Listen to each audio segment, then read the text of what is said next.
Hello! In this video I will show you how to install Firefox browser on Samsung Galaxy F56.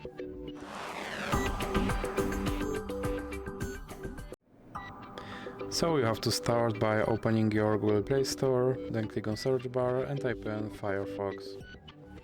Now click search and click install.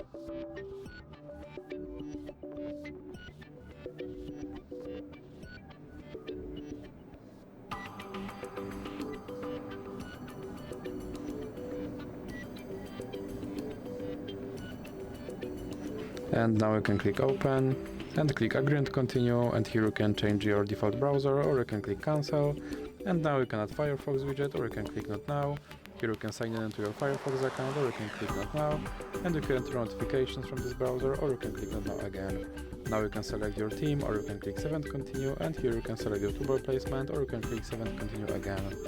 And as you can see, my Firefox browser is now installed and is ready to use. So that's it for this video. If you liked it, please remember to leave a like and subscribe.